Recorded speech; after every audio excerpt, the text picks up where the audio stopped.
Salamu zetu za dhati zipate kuwafikieni wapenzi watazamaji wa Kibenge TV popote mlipo, na tunawakaribisheni kusikiliza awamu ya kwanza ya matangazo ya habari za matukio ya kila siku kwa yale yanayojiri na kuendelea katika nchi ya Jamhuri ya Kidemokrasia ya Kongo.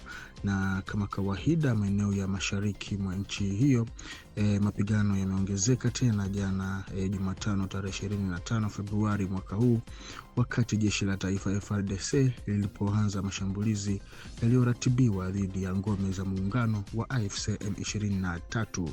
Kwa mujibu wa vyanzo vya ndani na vya kiusalama, jeshi la serikali likisaidiwa na makundi ya wapiganaji wazalendo lilifanya mashambulizi ya wakati mmoja katika maeneo kadhaa ya mstari wa mbele katika jimbo la Kivu Kaskazini, hasa katika wilaya ya Masisi mnamo majira ya asubuhi. Operesheni hizi zilijumuisha matumizi ya ndege zisizo na rubani za kivita madrone, ambazo zilishambulia nafasi za kundi hilo karibu na moja ya migodi mikubwa zaidi ya madini ya coltani duniani uliopo katika eneo la Rubaya.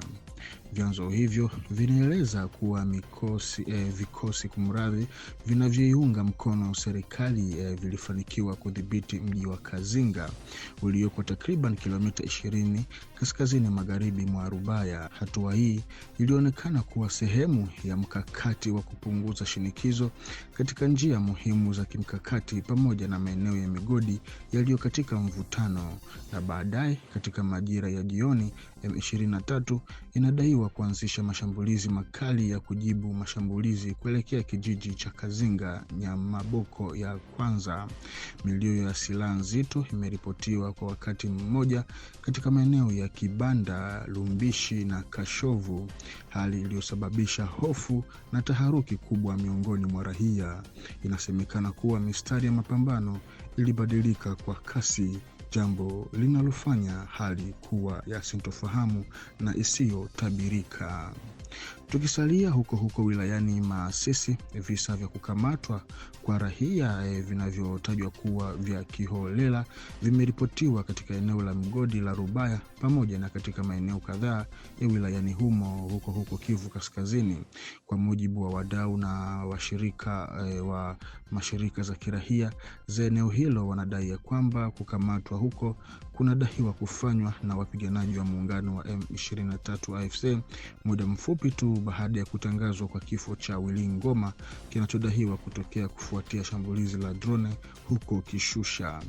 Vyanzo hivyo vinaeleza kuwa raia kadhaa walikamatwa katika mazingira ya mvutano mkubwa bila kuwepo kwa mawasiliano rasmi yanayofafanua sababu mahususi za kukamatwa kwao.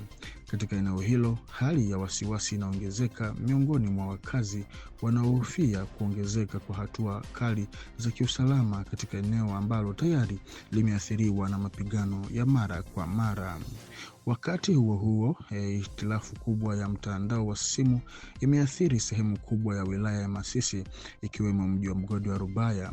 Inasemekana kuwa kukatika kwa mawasiliano kulianza usiku wa Jumanne tarehe 24 Februari na kuendelea hadi jana Jumatano tarehe 25 Februari mwaka huu. Kukatika huku kwa mawasiliano kunazidi kufanya upatikanaji wa taarifa kuwa mgumu na kumechochea tetesi miongoni mwa wananchi. Hadi sasa wakazi hawajui iwapo hali hiyo imesababishwa na uamuzi wa mamlaka ya Kinshasa au ni hatua iliyochukuliwa na kundi lenye silaha linalodhibiti eneo hilo, yani wahasi wa M23. Katika mazingira yaliyojaa mapigano ya silaha, mashambulizi ya ndege zisizo na rubani na harakati za wanajeshi, hali bado ni ya sitofahamu, huku raia wakijikuta kwa mara nyingine tena katikati ya mvutano huo. Na tena hiyo jana, mapigano mengine pia yaliripotiwa katika wilaya ya Fizi na Kalehe katika jimbo jirani la Kivu Kusini, hali inayoonyesha kupanuka kwa maeneo ya mapambano. Na kule Kavumu, baadhi ya wakazi wanashutumu wapiganaji wa M23 kwa kuendesha vitendo vya kulipiza kisasi dhidi ya raia baada ya uvamizi wa hivi karibuni wa wazalendo katika mji huo. Kwa mujibu wa ushuhuda kadhaa wa ndani, vitendo hivyo vya kulipiza kisasi vinadaiwa kuchukua sura ya kusikitisha, huku raia wakilengwa kwa madai ya kushirikiana na wapiganaji wazalendo.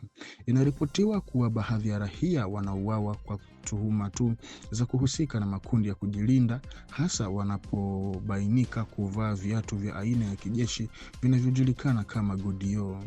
Hali hiyo inasemekana kuwa imegeuka kuwa jinamizi kwa wakazi wa eneo hilo wanaolalamikia matendo yanayofanana na mauaji ya halaiki dhidi ya watu wasio na silaha wala hatia na wala uwezo wa kujitetea.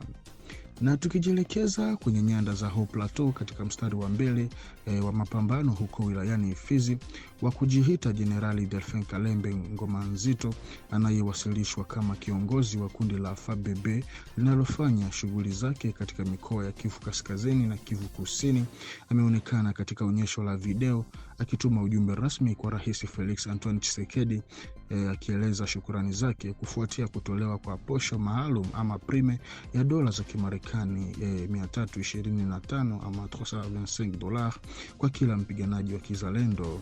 Katika video hiyo ya shukrani, kiongozi huyo wa kijeshi amepongeza hatua hiyo, akiitaja kuwa ni ishara ya utambuzi wa kitaifa kwa juhudi na kujitoa muhanga zinazotekelezwa na wapiganaji hao wanaoshirikiana na vikosi vya serikali katika mapambano dhidi ya makundi yenye silaha yanayoendesha shughuli zake mashariki mwa Jamhuri ya Kidemokrasia ya Kongo. Jenerali Ngoma Nzito ameeleza kuwa uamuzi huo ni alama muhimu ya msaada wa kimaadili na wa taasisi kwa wazalendo ambao mara nyingi wako mstari wa mbele katika mapigano. Aidha, amesisitiza azma ya wapiganaji hao kuendelea kujitoa katika kulinda uadilifu wa mipaka ya Jamhuri ya Kidemokrasia ya Kongo. Kwa mujibu wake, wazalendo wako tayari kuendelea kujitoa muhanga inapohitajika ili kulinda mamlaka na uhuru wa taifa dhidi ya vitisho vya nje pamoja na makundi yenye silaha yanayoendelea kuleta machafuko katika eneo hilo, huku hali ya usalama ikiendelea kuwa tete na yenye mvutano mkubwa. Na kwa taarifa hii, mpenzi mtazamaji wa Kibenge TV, ndiko ambako tunakwenda kuweka nukta kwa awamu ya kwanza ya habari za matukio ya kila siku ya leo tarehe 26 Februari mwaka wa 2026.